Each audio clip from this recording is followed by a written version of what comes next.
Guys, I hope you are doing well. I am Satish Rajput. Welcome to my YouTube channel that is ज्ञान सागर GS. तो फिलहाल मेरे पास laptop नहीं है तो मैं मोबाइल से ही आपके लिए वीडियो बना रहा हूँ। मेरा जो लैपटॉप है जो ख़राब हो गया है तो हम इसी से जो है फर्स्ट हिस्ट्री का चैप्टर पढ़ेंगे। और ये चैप्टर होने के बाद मैं आपको जो है PDF फॉर्म में क्वेश्चन एंड आंसर भी प्रोवाइड करा दूँगा, जिससे जो है आपकी पढ़ाई को कुछ लॉस ना हो। तो इसमें हम पढ़ेंगे Nazism and the rise of Hitler. तो आप इस चैप्टर को बहुत ही अच्छे से कंपेयर कर सकते हैं कि ये जो चैप्टर है आपको अच्छे से अंडरस्टैंड होगा। ये क्योंकि राइज ऑफ हिटलर है इमरजेंसी के दौरान, इमरजेंसी के टाइम में जिस तरह अभी स्थिति बनी हुई है हमारे इंडिया में, जिस तरह इमरजेंसी चल रहा है इसी तरह जो है जर्मनी में उस टाइम में इमरजेंसी थी, पर रीज़न अलग था। यहाँ पे डिजीज़ कोरोना वायरस के कारण जो है डिसीज़ के कारण है जो लॉकडाउन हो रखा है, मतलब इमरजेंसी है। पर वहाँ पे उस टाइम में जर्मनी में सिचुएशन थी वॉर के कारण, लड़ाई के कारण। तो दोनों में क्या डिफरेंस है। तो हम क्या करेंगे, पहले हम पढ़ेंगे कि हम लोग इसमें देखेंगे कि सिचुएशन क्या बनी कि जो हमको है जो हिटलर है सेकेंड वर्ल्ड वॉर में जो है आफ्टर फर्स्ट वर्ल्ड वॉर उभर के आया। और ऐसे सिचुएशन क्या हुआ कि जो जर्मनी के जो पीपल थे इनको फुल जो है हिटलर को सपोर्ट था इनको, जबकि ये तानाशाही था, मतलब डिक्टेटरशिप का रूल करता था। तो इसको क्यों सपोर्ट किया। तो फर्स्ट वर्ल्ड वॉर जो है किस किस के बीच में वहाँ फर्स्ट आपको मालूम होना चाहिए।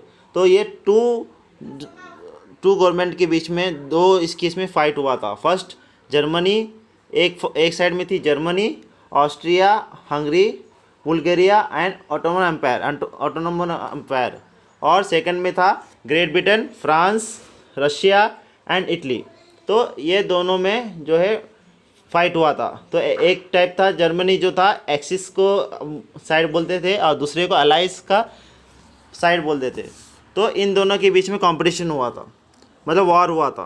तो इसके बाद क्या क्या हुआ हम वो पढ़ेंगे।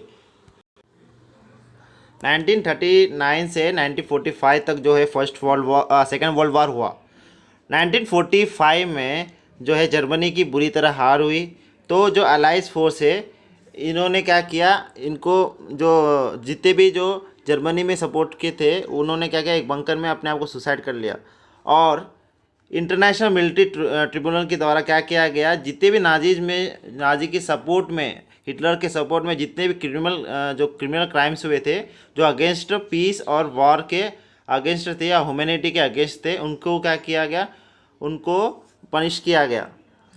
और इसके बाद क्या हुआ, क्योंकि जब सेकंड वर्ल्ड वॉर से पहले जर्मनी ने क्या किया था, ह्यूज जीनोसाइड किया था। जीनोसाइड वॉर का मतलब क्या है कि सबको एक साथ बुरी तरह से हत्या कर देना, इंसानों की बुरी तरह हत्या कर देना। इसमें कौन कौन क्या, मतलब किस किस जो कम्युनिटी थे इसमें जो इन्वॉल्व थे, मतलब जिनको इन्होंने मार दिया। तो इसमें जब इनका पहला सबसे बड़ा दुश्मन था जूस में 6 मिलियंस जो लोग थे उनका जीनोसाइड कर दिया गया। और 2 लाख जिप्स जो दो थे 2 लाख जिप्स लोगों को मार दिया गया। 1 million equal to 10 lakh people Polish civilians को क्या कर दिया गया, उनको मार दिया गया। और ये तो ठीक था, पर ये तो हम समझ सकते हैं कि उनके कंट्री के नहीं थे। पर 70,000 जो जर्मन्स थे जो मेंटली और फिजिकल डिसेबल थे उनको भी इन्होंने नहीं छोड़ा। तो इस तरह जो है इंसानियत की जो हत्या है हिटलर के समय, नाजी के समय हुई थी। तो आप ये बोल सकते हैं कि ये क्या हुआ, एक सबसे बहुत ही ह्यूमैनिटी के अगेंस्ट था ये सब। तब इसमें के बाद क्या हुआ, अब आते हैं हम जो ट्रीटी क्या था, फर्स्ट वर्ल्ड वॉर की तरफ आते हैं। तो फर्स्ट वर्ल्ड वॉर में क्या हुआ था, फर्स्ट वर्ल्ड वॉर में बर्थ ऑफ वेनमर रिपब्लिक। तो वेनमर रिपब्लिक में क्या था, जो रशिया इसका जर्मनी का गवर्नमेंट थी, रिपब्लिक गवर्नमेंट थी। इसमें क्या हुआ था, फर्स्ट वर्ल्ड वॉर में 1914 से 1918 तक चला। इसमें जो इंग्लैंड, फ्रांस और रशिया थे स्पेशल जो क्या है अलाइस के जो सपोर्टर थे, अलाइस की तरफ से जो लड़े थे, जो विनर थे, इसमें इन्होंने क्या किया, बिना कुछ आगे पीछे सोचे समझे एक ट्रीटी साइन की। जो कि जिसे कहते हैं हम ट्रीटी ऑफ वर्सेले।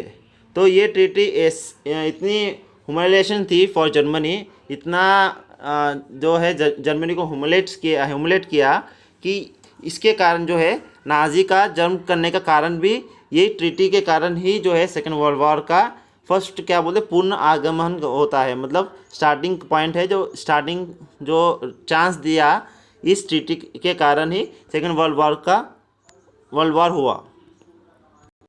तो 1914 और 1918 इसके बाद क्या हुआ, जो जर्मनी में रिपब्लिक पार्टी थी, इन्होंने जो है ट्रीटी इनको करना पड़ा, जिसका ट्रीटी का नाम था ट्रीटी ऑफ वर्सेलेस। तो इसमें क्या हुआ, इसको जब ये ट्रीटी साइन की गई तो इसका जो विरोध है वो वहाँ के जर्मनी के सिटीजन ने कड़ा विरोध किया, और इसका क्या क्या कारण था हम इसमें बात करेंगे।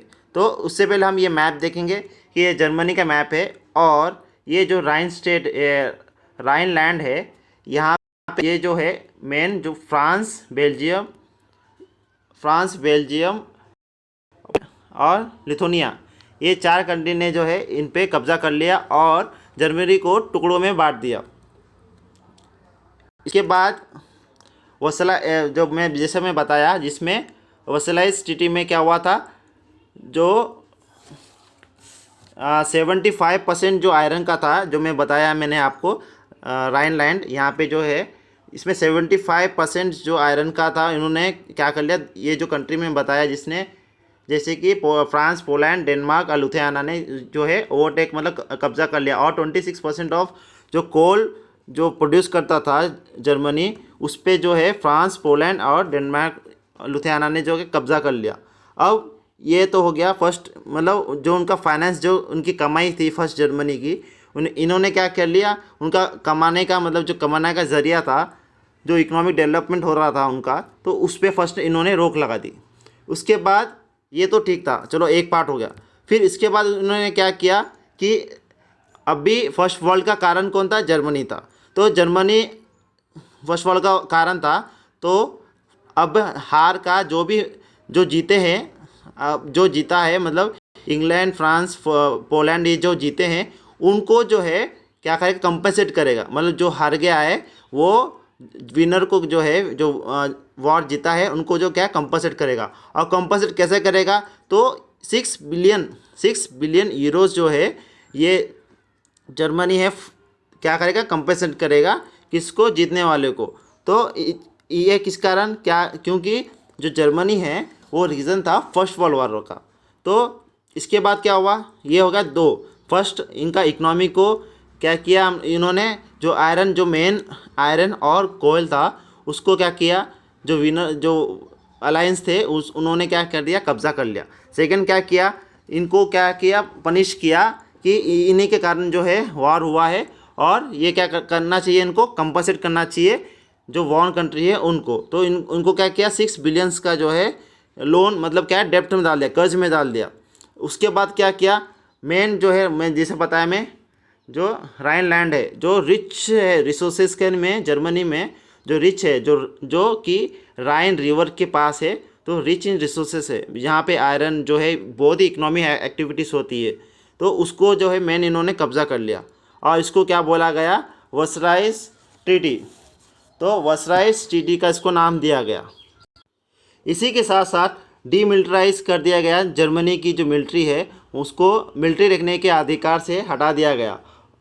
और जो मीटिंग है वनेवर में, उसमें क्या हुआ, नेशनल असेंबली को बैठाया गया, जिसमें स्टैब्लिश डेमोक्रेसी जो भी डेमोक्रेसी जो पार्टी थी, उनको दोषी, जो पब्लिक है वो दोषी माना, मतलब उन्होंने माना कि जो रिपब्लिक पार्टी है यही है रिस्पॉन्सिबल, जो डिफिक्ट है, मतलब जो जर्मनी का डिफीट के कारण ये है, और इन्होंने ही हम पे जो है वर्साइल्स जो ट्रीटी है ये हमको साइन करने में मजबूर किया, और हमारी पूरे हार की कारण है रिपब्लिक पार्टी। तो अभी क्या हो गया, टोटल जो है ब्लेम गेम आया किस पे, रिपब्लिक पार्टी पे। तो पब्लिक क्या हो गई, अभी इनको चाहिए पब्लिक को कि हम सपोर्ट नहीं करेंगे रिपब्लिक डेमोक्रेटिक या सोशलिस्ट पार्टी को, हम सपोर्ट नहीं करेंगे। हमको ऐसी पार्टी चाहिए जो हमारा जो नेम है, जो कंट्री का नेम है जर्मनी को, वो हमको वापस ला सके, हमारी नाम शौर्य इज्जत सब कुछ वापस ला सके। तो इसके बाद क्या हुआ, द अफेक्ट ऑफ वॉर। तो जर्मनी में अफेक्ट ऑफ वॉर में क्या क्या हुआ, तो पूरा जो बर्डन ऑफ वॉर है किस में डाल दिया गया, जर्मनी में डाल दिया गया। जितना भी जो वनेवर रिपब्लिक के जो सोशलिस्ट कैस्टलिस्ट एंड डेमोक्रेटिक जो भी था उन पे जो है पूरा फोर्स डाल दिया गया। तो इसके कारण क्या हुआ, तो वॉर होने लगे, मतलब अटैक होने लगे किस पे, रिपब्लिक और सोशलिस्ट कैथोलिस्ट और डेमोक्रेटिक पे, जो डेमोक्रेट जो लीडर्स है उन पे जो है अटैक होने लगे। और first world war left imprint on European society and polity, soldiers came in the place of about civilians. तो अभी इसके बाद क्या हो गया, सोल्जर्स को है ज़्यादा इज्जत देने लगे, ज़्यादा इम्पोर्टेंस देने लगे, मतलब सिटीजन से बढ़कर है सोल्जर्स। तो अभी ऐसा इस तरह से जो है चेंजेस होने लगा जर्मनी में। मतलब क्या हुआ, सोल्जर्स को ही ज़्यादा इम्पोर्टेंस, मतलब पूरी पावर सोल्जर्स पे छोड़ने के लिए मतलब तत्पर थे, मतलब देने चाहते थे जो सिटीजन है उनकी वहाँ पे। अब इस तरह से जो है वहाँ का जो हम क्या बोलते हैं उसको जो माहौल है इस तरह बन गया। उसके बाद क्या हुआ, तो इकोनॉमिक क्राइसिस हुई। तो मेन इकोनॉमिक क्राइसिस हुआ और पॉलिटिकल रेडिकलिज्म जो हुआ उसमें हम बात करेंगे। तो बोल्विक्स रेवोल्यूशन इन रशिया, और क्या हुआ इसमें, Soviet of workers and seller way establish. तो हाँ यहाँ पे क्या हुआ, सोवियत ऑफ सेलर्स वर्कर्स का जो है फॉर्म हुआ। 1918 to 1990 the street of Berlin way taken over the people. और फिर इसके बाद जो है Republic of crisis the अपसराइजिंग of the help of the war vented organisation of free crops. तो जो वेमर रिपब्लिक थे उनको जो क्रश कर दिया गया किसके द्वारा, जो रिटायर्ड जो ऑफिसर्स, मतलब जो रिटायर्ड जो वॉर में जो लड़े से सोल्जर थे, उन्होंने क्या किया, एक फ्री कॉप्स का जो है ऑर्गेनाइजेशन बनाया। इसके बाद पॉलिटिकल चेंजेस हुए, बहुत सी इकोनॉमिक क्राइसिस आई। 1923 में इकोनॉमिक क्राइसिस आई। Germany fought for the war the largely on loan and had to pay reparation in the gold. तो जर्मनी जो था, अभी कोई भी कंट्री वॉर के लिए इनको पैसा चाहिए तो पैसा कहीं ना कहीं से लोन लेंगे। तो अभी इनको क्या करना था, लोन चुकाना था। तो लोन क्या है, हम ज़्यादातर जो लोन है इन्होंने गोल्ड के फॉर्म में चुकाना था। क्यों, क्योंकि करेंसी पे ज़्यादा जो है करेंसी पे ट्रस्ट नहीं रहता, लोगों का ट्रस्ट रहता है गोल्ड पे। क्यों, क्योंकि गोल्ड जो है स्टेबल है। अगर जानते हैं कि आपके घर में गोल्ड की वैल्यू जो है कभी भी कम नहीं होती है, गोल्ड की वैल्यू जो है हमेशा ही बढ़ती रहती है। तो घर में भी जितने भी हमारे पेरेंट्स हैं वो गोल्ड की वैल्यू को ही, मतलब गोल्ड जो है संभाल के रखते हैं ताकि कभी भी एमरजेंसी में जो है गोल्ड का यूज़ किया जा सके।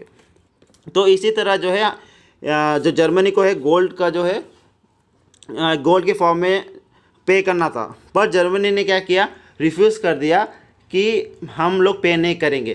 तो इससे क्या हुआ, जो फ्रेंच है उन्होंने क्या किया, इंडस्ट्रियल जो एरिया है रूरल एरिया है, यहाँ पे बहुत ही कोल फार्म होते थे। तो कोल वहाँ उस टाइम में बहुत ही इम्पोर्टेंट था। कोल की ज़रूरत क्यों थी, कोल की ज़रूरत थी जब पहले जो थे वो इंजन, जो ट्रेन के इंजन हैं वो कोल से चलते थे। तो इससे क्या इम्पोर्टेंट था, जो इकोनॉमी एक्टिविटी था टोटली डिपेंडेंट ऑन कोल था। तो आज की जैसा पेट्रोल डीजल का अल्टरनेट नहीं था तब। तो कोल पे जो है रून जो एरिया था उसको जो है जो फ्रेंच है उन्होंने क्या कर दिया, कब्ज़ा कर लिया। इसके जवाब में क्या हुआ, जर्मनी में अभी उनका इंडस्ट्री बंद हो गया, अब ये लोग कोल प्रोड्यूस नहीं कर सकते। और तब इन्होंने क्या किया, हम क्या करेंगे, करेंसी छापेंगे। तो करेंसी छापेंगे तो क्या होगा, हम लोग प्रिंट पेपर करेंसी स्टार्ट, मतलब एक क्या अंधाधुन करेंसी छापने का कार्य चालू कर दिया उन्होंने। पर इससे क्या होने लगा, इन अप्रैल the US dollar was equal to 24,000 mark. जैसे कि इंडिया में $1 की कीमत 74 रुपीज़ है अभी फ़िलहाल, अब बढ़ के 76 हो गई है। पर तब $1 की कीमत 24,000 मार्क, तो उनकी करेंसी में 24,000 मार्क होगी। मतलब आप समझ सकते हैं कि $1 की कीमत 24,000 रुपीज़ हो जाना, मतलब वैल्यू गिर जाना। और उसी तरह उसी में अप्रैल से छोड़कर जुलाई में 3,53,000 मतलब वैल्यू बढ़ गई। मतलब इमेजिन कीजिए कि अगर $1 की कीमत, अगर आपको $1 की कीमत में 35,000 रुपीज़ पे करना पड़े तो मतलब हालत क्या होगी आप समझ सकते हैं। और इसी तरह बढ़ते बढ़ते ये जो है $1 की कीमत की वैल्यू जो है 1 करोड़ तक के 1 करोड़ के पास तक चले गई, 1 करोड़ के पास तक चले गई। तो इसी तरह जो फुल जो वैल्यू है, जो करेंसी की वैल्यू है, वो फुल तरह से जो वैल्यू है जर्मनी की गिरने लगी। तो इसको क्या बोलते हैं, हाइपर इन्फ्लेशन बोलते हैं। जब आपको हाइपर इन्फ्लेशन किसको बोलते हैं, मैं एग्जांपल देके आपको समझाता हूँ। एक ब्रेड की कीमत है अभी 10 रुपये, वही ब्रेड की कीमत आपको अगर पे करना पड़े कितना, अगर सपोज़ आपको पे करना पड़े एक ब्रेड की कीमत 1,000 रुपये या 10,000 रुपये एक ब्रेड खाने के लिए, तो ये क्या बोलेगा, करेंसी की वैल्यू क्या बोला, डिमांड जो वैल्यू जो कीमत है वो बढ़ गई ज़्यादा। तो इसको बोलते हैं हम प्राइस, जब राइस हो जाता है और भी कितना अनवांटेडली बहुत तेज़ी से राइस होता है, इसको हम बोलते हैं हाइपर इन्फ्लेशन। तो हाइपर इन्फ्लेशन बोलते हैं।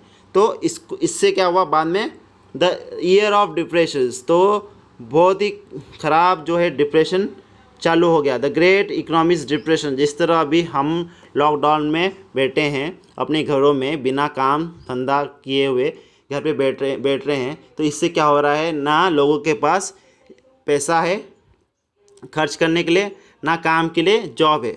तो इसी तरह यही सिचुएशन जो है जर्मनी में फॉर्म हुई थी तब। तो ये सिचुएशन कभी भी इकोनॉमी जो स्लो डाउन होता है या इकोनॉमी ठप हो जाती है, जब इमरजेंसी हो जाती है, काम धंधा सब कुछ बंद हो जाता है, इकोनॉमिक डिप्रेशन में हो जाता है, तो इसके मेन कारण क्या है, दो रहते हैं, एक साइकोलॉजिकली और दूसरा जो कारण है एक, अभी समझिए, अभी एग्जांपल देता हूँ, अभी फाइनेंशियली, तो एक साइकोलॉजिकली और एक फाइनेंशियली। अब आप लॉकडाउन में बैठे हैं तो कुछ लोगों के पास लेबर है, उनके पास क्या है, पैसा नहीं है, इनकम नहीं है, तो इनको क्या हो गया, फाइनेंशियली प्रॉब्लम हो गई। और दूसरी बात क्या है, चलो फाइनेंशियली पावरफुल, मेंटली भी प्रॉब्लम होने लगी, साइकोलॉजिकल प्रॉब्लम होने लगी, मतलब कुछ कर नहीं पाते हम, कुछ आगे नहीं बढ़ पा रहे। तो इस तरह से दोनों साइड से इनको क्या होने लगा, प्रॉब्लम होने लगा। तो by 1922 industrial production was reduce to 40%। जिस तरह अभी हमारे इंडिया में मैन्युफैक्चर जो सेक्टर है सब बंद है, क्यों, बिकॉज ऑफ लॉकडाउन। तो वर्कर्स जो है, लेबर्स जो है, वर्कर्स वर्क करने के लिए जा नहीं सकते। तो इससे क्या हुआ, इसी सिचुएशन में हम कंपेयर करेंगे जर्मनी को। जर्मनी में भी इसी तरह 40% जो इंडस्ट्री थी वो बंद हो गए थे। जो वर्कर्स जो है उनको जॉब से लॉस होना पड़ा, और जो उनकी जो सैलरी थी, मतलब जो वेजेस थे वो कम होने लगे। मतलब वेजेस का कम होने का मतलब क्या हुआ, अगर उनको डेली का वर्क का 300 रुपीज़ मिलता था, तो अभी क्या होने लगा, उनको डेली वेजेस का 100 रुपये, 150 रुपीज़ या 100 रुपीज़ मिलने लगा। तो 300 टू रिड्यूस क्या हो गया, वेजेस 100 टू 150 होने लगे। तो उनको क्या होने लगा, मतलब कम दाम मिलने लगा। तो और इससे क्या होना, स्ट्रीट में जो लोग हैं जो मतलब बेरोज़गार होने लगे और क्या काम के लिए घूमने लगे। तो कुछ लोग, इससे एक्टिविटीज़ क्या होती है, बेरोज़गारी से नुकसान होता है एक देश को। क्यों होता है, बेरोज़गारी अगर ज़्यादा हो, अगर आप समझिए अभी कोरोना वायरस के कारण जो है अभी सब घर पे बैठे हैं, चुप बैठने के कारण अगर हम आप भी लोगों के हाथ में पैसा नहीं है, तो इससे क्या होता है, क्रिमिनल एक्टिविटीज़ है वो इंक्रीज़ होती है। क्रिमिनल एक्टिविटीज़ इंक्रीज़ क्यों होती है, क्योंकि अभी लोगों के पास पैसा नहीं है, तो क्या करेंगे लोग, हाँ, चोरी का सोचेंगे, डाका का सोचेंगे, मर्डर का सोचेंगे, मतलब किसी घर में पैसा है तो उनको लूटने का सोचेंगे। तो क्या क्रिमिनल एक्टिविटीज़ जो है एक्टिविटीज़ बढ़ जाती है। घर पे बैठे हैं, पैसा नहीं है, तो क्या होता है, मतलब टेंशन होता है। टेंशन से क्या करेंगे, अपने घर में वुमेंस को है, बच्चे, बीबी, पेरेंट्स, उनको क्या है, मतलब उल्टा सीधा लड़ाई करेंगे, फाइट करेंगे, जो क्रिमिनल एक्टिविटीज़ की जो है इंक्रीज़ करेंगे। तो इसी तरह जो है उस समय जर्मनी में भी सेम सिचुएशन क्रिएट हो गई। तो और इससे क्या हुआ, एंग्जाइटी होने लगी पीपल्स में, और फियर होने लगा पीपल्स में। Middle class, salary employees, pensioner, सबको प्रॉब्लम होने लगा, क्योंकि दाम इतना बढ़ गया कि पेंशनर्स मिलने के कारण भी जो लोग हैं अपने खर्च उठा नहीं पा रहे थे। और इसके बाद हम आते हैं राइज ऑफ हिटलर। तो राइज ऑफ हिटलर हम पढ़ेंगे नेक्स्ट क्लास में। तो किस तरह हिटलर का जो है आगमन हुआ वो हम पढ़ेंगे नेक्स्ट क्लास में। तो मैं फिर से बताना चाहता हूँ कि नेक्स्ट क्लास में हम पढ़ेंगे राइज ऑफ हिटलर, और जैसे ही चैप्टर का एंड होगा मैं आपको इसके वीडियोस जो भी क्वेश्चन आंसर सब कुछ प्रोवाइड करा दूंगा। सो आप प्लीज़ बताइए आपको ये वीडियो कैसा लगा, और I hope you like this video. If you like this video, then please like, share, comment and don't forget to subscribe to my channel. Thank you.